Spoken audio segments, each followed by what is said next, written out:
Yo guys, it's CFB. Welcome back to a brand new video. Welcome back to the channel today. Yes, we are back with a transfer news video, and we are actually back in the home settings. Yes, I am actually finally home. We got back yesterday after the game at like 2 in the morning, 2 or 3 in the morning, 1 to 2. If you haven't gone and checked out the match day vlog, go and check it out. It was out yesterday. Be very much appreciated. Anyway, let's get into transfer news. I was thinking, you know, a couple bits of news have actually come out to do with Chelsea and, you know, in the transfer market and stuff like that. And I thought to myself, why not deliver you guys a video of this? Because we've got a Here We Go, and we have also two other important bits of news to get into. So without further ado, actually, before we do get into it, please like, subscribe, hit the bell notification so notified every time I load a video. Also, first link in the description is my streaming channel and my second channel. Go and check those out, be very much appreciated. And without further ado, let's jump straight into it. We're going to start off with, I'm just going to give a little bit of a, before we do get into the news, I'm just going to talk a little bit about the game yesterday. Also, yes, I am wearing the hat indoors. I'm having a bad hair day today. So, yeah. Anyway, yesterday's game, I gave a little bit of an inkling yesterday after my match day vlog. I was going to say review. It wasn't really a review, it was a vlog. I gave a little bit towards the end of what I thought properly about the game. I just want to go into other details about the game. So basically, I've already given props to their away support. Their away support was phenomenal, can't lie. They were brilliant. But also I did see the singing crowd on the far right to me. I was not next to them, but I was like a little bit near them, you know what I'm trying to say? I could see them trying, I could hear them as well, you know what I mean, a little bit. It's a shame it doesn't echo and get down to where you are, do you know what I'm trying to say? It's a shame about that, but I could see them trying. They did make an impact into a certain degree, and yeah, I just wanted to quickly give my, you know, thoughts about that. I thought they were decent. And the game was quite poor, if I've got to be honest. The overall performance wasn't that great. I've seen a lot of people giving stick to players like Dewsbury Hall and Neto yesterday. I thought Dewsbury Hall and Neto were actually pretty decent. Is it just me? I thought Neto was actually decent. There was a couple of times where we passed it through the middle and Neto wasn't there, or especially the first 10-15 minutes, he was getting taken off the ball quite easily. Sorry, I've got hair on here. But after that, I actually thought he was getting on the ball and doing quite well. There was a solo run he did on the far left-hand side at one point to set us up on a counter-attack in the second half. And I thought he did that really, really well. It's a shame we didn't score off it. But yeah, Dewsbury Hall obviously got us a goal. I thought he was in control of the game quite well as well. Enzo Fernandez was really poor in my opinion, so I think it was deserved that he got taken off. And I think it was Reece James that came on instead of him. And obviously Dewsbury Hall got pushed back into a double pivot then. I still think he did quite well. But overall, not a great performance. Obviously we got drawn up against I forgot their name, but I did say it in yesterday's match vlog. I did say at the end who we got drawn up against.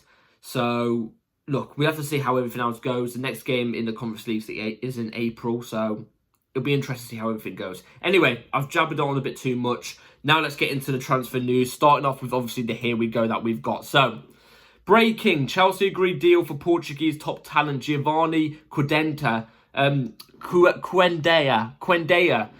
Here we go. Medical done for Quendea. After secret blitz, he will join Chelsea in 2026. A little bit of a rhyme. Club-to-club agreement completed with Sporting, and Quendea said yes to Chelsea project and Enzo Maresca's plans. I'm not going to sit here and lie and say I've watched a lot of Quendea and stuff like that. If that's how we say his name, I'm not too sure. I'm not going to say I've watched any of his games. I haven't sat and watched any of his games, but I've seen a lot of highlights. I actually knew about him a couple months ago, in a sense, and I've seen a couple of highlights about a couple months back as well, and he is a talent. You know me, I'm somebody who sits here and says I don't like the project that we're doing. I don't like us buying always young talents. We need experience to mix in with that. We need to focus on buying a lot more experienced players and buying young players and stuff like that. I'm still on that side of the fence, by the way. I'm still on that side by a country mile, yeah? But someone like Quendea, you can't fumble it. You can't fumble it. He is a talent. So good. The only unfortunate thing about it is the fact that I think he's able to actually come to the club in 2026, in July 2026. I think he turns about 18 then. I think he's 17 now. Obviously, he's very inexperienced. He's still very, very young. He's actually got quite a bit of a decent experience in the Sporting League, obviously, because he plays for Sporting Lisbon, who do bring in a lot of young talent, which is a bit more of a positive sign, which I've got to be honest. It's not like we're getting him from a club in, I don't know, a club that's not been prioritising and bringing in good youth talent. You know what I'm trying to say? So the fact that we've, gone to a club that actually do have a history of bringing in good talents, I guess it dims it down a little bit. But brings it up a bit in terms of the expectation. But what dims it down is the fact he is 40 million. 40 M's. Oh, crikey. 40 million is a bag. For a 17-year-old, he's got a decent amount of appearances for Sporting this season. I think he's got something like over 20 or something like that. He's had decent minutes in that league. I think he's got 1 goal and 5 assists, if I'm not mistaken, as well. I checked his stats up before recording this video. 1 goal, 5 assists, I think he's got, which goal scoring wise isn't a great return. But I mean, he's 17. He's not the complete package yet. You know what I'm trying to say? 5 assists is good. His chance creation is good. But 40 mil, oh God. I guess his wages will probably make up for it. He's probably going to be on, 50k a week or something like that? I'm not too sure. But he's in my opinion, I'm looking at him and going, you're part of the crop of players that come in 5 years' time for me. You know what I'm trying to say? So, if I had these players at Chelsea, I was the ownership, I had these players at Chelsea, I'd be looking at most of these 17, 18-year-olds, you know what I'm trying to say, like him, Estavo, Paez, Mark Gu preferably as well, in a sense, and Slamino, especially those 5. I'm looking at those 5 and thinking, look, unbelievable talents, great talents. I'm really excited for him. Mike Penders, in a sense, as well, another one. I'm really excited for all you lot. But you're still so young. You can't come straight into Chelsea Football Club. If it was my opinion, I'm sending you out on loan for another 3 or 4 years to some decent clubs, or maybe the clubs you're currently playing at, just to get more experience. And then when you're 21, 22, still very, very young, you should have way more better experience at top flight leagues, hopefully, as well. Yeah? And should be ready to come in straight away at Chelsea and start knocking on the door and blowing up the league. Because let's be real, these players, brilliant. This Quedaca, honestly, I really, really like him. He can play on either wing. He's a winger. He can play on either wing, left or right. I think he's more of a left-sided player than a right, but he can play on either one. So the versatility is cool. You know what I'm trying to say? If we ever get an injury to an Estavo, for example, and we've got enough fit wingers, then I guess Quedaca goes out on the right, I'm guessing. But his close control, his dribbling is brilliant. You know what I'm trying to say? That's really, really good. He likes taking on a player. That's one thing we miss in football nowadays.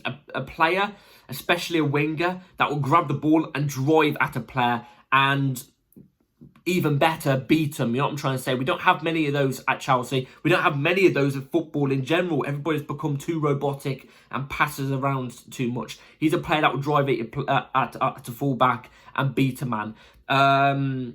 Like I said, his chance creation for such a young player is really, really decent as well. And I think his finishing is quite decent too. I think his finishing obviously is still raw. He's still so young. But I think he can spot the net. He can spot the net. And don't get me wrong, you can tidy that up, obviously. But like, I think he has every quality, every perk to become a unbelievable winger in the future. The fact we could have a front three of Mark Gu as an ST, off the left Quedaca, in the 10 Paez, yeah, and off the right Estavo is naughty. It's naughty. So it's good. It's a good signing. I'm happy with Quedaca, but my God, 40 mil. Oh God, that is a lot. If it was me, I mean, for a player his age and stuff like that, you've got to be saying about 15 to 20 million. 20 million is a little too far still, but like about 15 million maybe. You know what I mean? But 40. It's making my eyes water. It's making my eyes water like I've been on the toilet for about 20 minutes. You know what I'm trying to say? So anyway, look, I think good signing. I think good signing for the future. Yes, there's certain talents like I've already covered. There's certain youngsters that have that ability, and I don't mind a signing. There's certain ones you cannot turn down. But throwing him straight in next year would be a little bit of an L in my opinion. And yeah, anyway, welcome to Chelsea Quedeka. I'm really excited to see how he does. And a proper baller in a sense. So yeah, anyway, let's move on to the next two bits of news. So we've got a striker link at Sporting Lisbon. So this is from David Ornstein. Victor Gyökeres will deservedly be among the striker options Chelsea and all top clubs are assessing. I'm not aware of them prioritising him or vice versa at this stage, but I do expect them to bring in a number 9. Obviously, as we get closer to the transfer window opening, obviously we're going to be able to hear what number 9s we're prioritising. Hopefully, you know what I'm trying to say. We've got to bring in a number 9 in the summer. That is an absolute must. That's a must. I don't care what anybody's got to say. If we do not bring in a number 9 in the summer, in fact, I wouldn't even say towards the end of the window. I would say in the first month of summer, of the summer window opening, in the first month, if we don't sign a number 9, shit needs to happen. It needs to happen. Something needs to happen here. And I'm talking borderline protests again, like proper ones, because we need a number 9 man. I think yesterday as well, especially seeing it in person. Oh mate, we need a number 9 so badly. Like on TV, sometimes you look at it and go, oh yeah, we do need a number 9 and stuff like that, like desperately. But like when you're there watching it, you're thinking, Jesus. None of these players look comfortable playing as a false 9. We need that number 9. Anyway, speak about Gyökeres. I'm not really a big fan of us going for Gyökeres, and it's not because of the player. I do think he is a brilliant player. I mean, you look at the goals he's been scoring, it's outrageous. It's something like 50 in 2 years or something. I don't even know. His goal catalogue and everything like that, brilliant. But this is my only sticking point about Gyökeres. He's going to cost a decent amount as well, only 60-odd million, which is a decent fee. 60, 70 million, which is a decent fee. My two only things about him is, obviously before he went to Sporting, he played for Coventry, which is in the English flight of leagues. It's not Premier League, obviously, but it's in Championship, I think it was. And he struggled. He struggled. He wasn't amazing, but he struggled. If he went to the Prem, he would not have made it in the Prem. Obviously, he's gone on to Sporting now a few years later, and he's tore it apart, but like it's different leagues. That's my only thing, but there's also another big thing for me, is I think he's quite similar profile to Jackson. Except from Gyökeres is obviously more experienced. And it's not just that. He does have that better box threat than what Jackson does. Jackson at times can be a box threat. You know what I mean? On the odd occasion. Gyökeres can do that just a little bit more, but he's not a constant box threat. You know what I'm trying to say? I'm not seeing him dominate defenders in the box as much as what a Victor Osimhen would do. I don't think he's as good with his head as what a Victor Osimhen is. I'm just saying Victor Osimhen as an example, because he is the perfect box striker, in my opinion, that Chelsea need. And they'd cost the same amount of money, in my opinion, as well. You know, and with Gyökeres, he's a player that will pick the ball up on the halfway line. He's not amazing dribbler, like I said. I think Jackson's a better dribbler, but he could grab the ball on the halfway line, dribble past one player, and then give it over. You know what I'm trying to say? He's a player to pick the ball up deep at times and link the play. I just want somebody to be there in the box. It's the only thing I want, and I think Osimhen is that guy. I'm not against Gyökeres. If we did sign Gyökeres, I wouldn't be against it. I've started to warm to the idea over the last couple.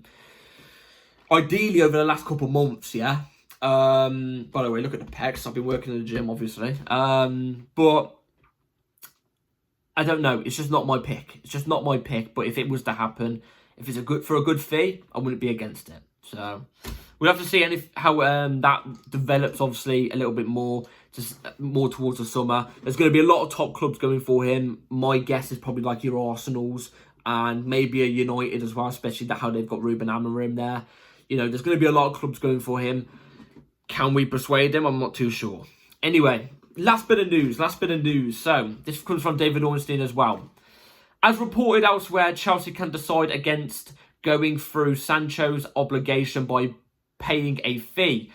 This was not the aim this wasn't the aim of either party when they embarked on this deal. So let's see if that changes or not. Sorry if I got a little bit confused there. It was just a little bit, writing was a little bit small. Yes, there's been a lot of talk over the last couple of days apparently there's a secret clause in Sancho's contract that could mean that obviously there's the release clause if Chelsea finish 14th or higher. So basically, if we come in the top 14, we have to sign him. That's what I always thought. I always thought he was going to come to Chelsea because he was obviously going to finish in the top 14, and that would be it. But apparently, there's been a little bit of a clause in there where Chelsea can decide against this. For me, look, we've seen a season of Sancho. I've got to be honest, I've not been impressed with him. I think he's been quite average. I would say he's just a little bit over the price we could potentially buy him for. Obviously, the obligation is 20 million. That is the obligation we have to buy him for, apparently. I'd say he's been performing like a £30 million player, which is 10 million more than obviously what we could potentially buy him for. So it's not that bad in hindsight. But if it was me, and if there is a option to actually not buy him, I would take the option to not buy him personally. Like, the thing is, it's so annoying about Sancho because like the first 2-3 months, he actually looked really, really positive. Like, he looked really positive.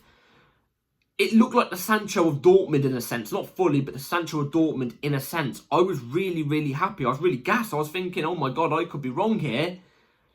Fast forward a couple months later to now, he's been shocking. He's not had that many good games. I probably could count on one hand how many good games he's had since October, potentially. In fact, I read a stat yesterday night after the game. Apparently, since the December 26th, he's only had one shot on target, and that was yesterday. Oh, God. Jesus. That is pitiful. As a forward, that's shocking. It may just be because of the league and, and stuff like that. But it's unfortunate with strikers, with Sancho. Because you can see there is a player there. It may just be because it's the Premier League. Maybe he's not a Premier League suited player. Maybe he's not. Maybe his league is the Bundesliga. Or maybe even Serie A or La Liga. Who knows? But I don't think it's Premier League. He started off so well. I don't understand how he fell off this much. I don't understand. Especially watching him yesterday. Really, really poor. Really poor. So, look. If there's a clause to not buy him, I think we take it. I've got to be honest. And invest somewhere better. But obviously in the same position. Just invest in a different player. So, yeah. Unfortunate with Sancho. I think most of the fans are on that same line. I did hear a couple of people behind me in yesterday's game really getting angry with Sancho and saying, we need to get rid of him and stuff like that. So, I'm on that boat, to be fair, I've got to be honest. It's unfortunate. Anyway, let me know in the comments down below what you all thought about the transfer news today, the Quedaca news, Victor Gyökeres, would you take him? And obviously Jadon Sancho, would you do the release clause? Or would you just sell him, just not buy him, straight away? So let me in the comments down below. Be very intrigued to know. Anyway, be here for tomorrow's video for the match preview for Arsenal versus Chelsea because we are playing away. So anyway, hit the bell notification so you know if I'm ready for that video. Please like, subscribe, everybody. Take care. Like I said, go and check out yesterday's video, the match vlog. It's quite cool. There's great banter in there. It's a good video. It's a good funny video as well. Anyway, go and check it out. And I'll see you in the next one. Take care. Peace.